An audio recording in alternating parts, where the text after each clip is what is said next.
else can I say? We have been stripped of our beingness. We have been stripped of our humanity through constant overexposure to digital conditions.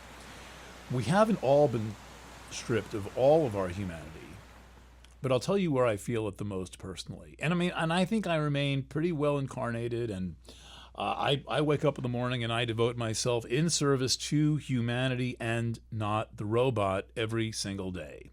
So I am not the possession of the robot. I am devoted to you. I am here to figure this out. It'd be much easier to just figure it out for me, but if I have to, do it like 12 times, like every week, and then, an extra 5 or 10 times a year, good heavens. Let me tell you where I find,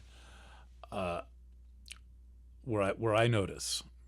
So way, not far away, but somewhere in the hills, I have a storage unit, a nice big one. It's a 10 by 30, beautiful.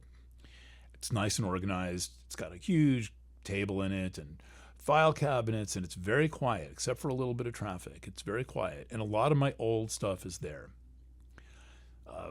Props from the Book of Blue project, the lighting from the Book of Blue project, some material from previous households, etc.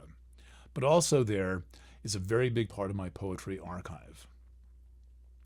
And so sometimes on a quiet afternoon when the weather's warm, I'll take a half-hour drive and open up the thing, and I will sit in silence with my old books and my old notes and reflect on my life, and that really means reflecting on the person who I was in the 1980s and the 1990s, where most of this record was created. And it's a very different person. It is not you would recognize me. You would I wouldn't come off like the college young Republicans, but my own sense of inner quest is what comes through in that space.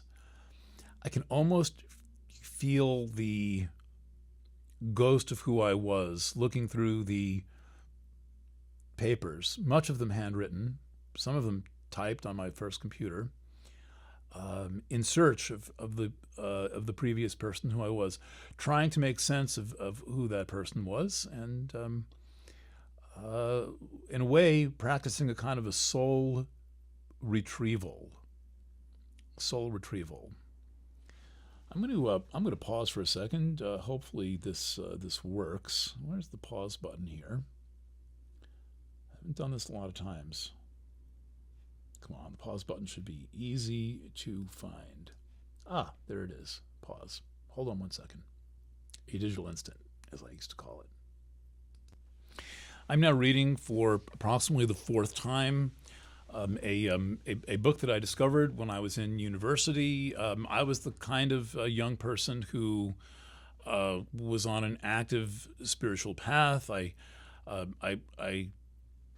kind of inherited something of the spiritual legacy of the 60s and 70s, and read a lot of books by Alan Watts, and was on the way to, but hadn't started, A Course in Miracles, but I knew that it existed. It seemed like quite a strange thing, and kind of is. And in that era, I encountered this book, Zen and the Art of Motorcycle Maintenance. I was maybe 18 or 19 years old, and this is kind of the book like everyone knows they should read, and and they think it's about Zen in some way, which it's not. It's got nothing to do with Zen.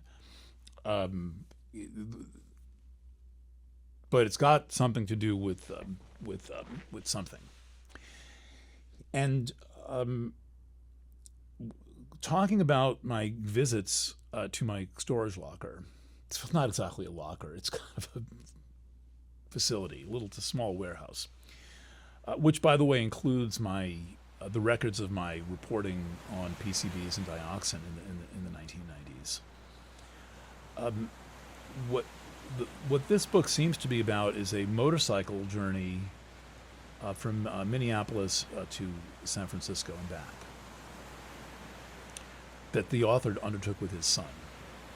But what's actually going on is that he is riding through the territory where he lived and rode and camped up high in the mountains, particularly in Montana, before he was declared insane by a court. So you have to something like 70, you have to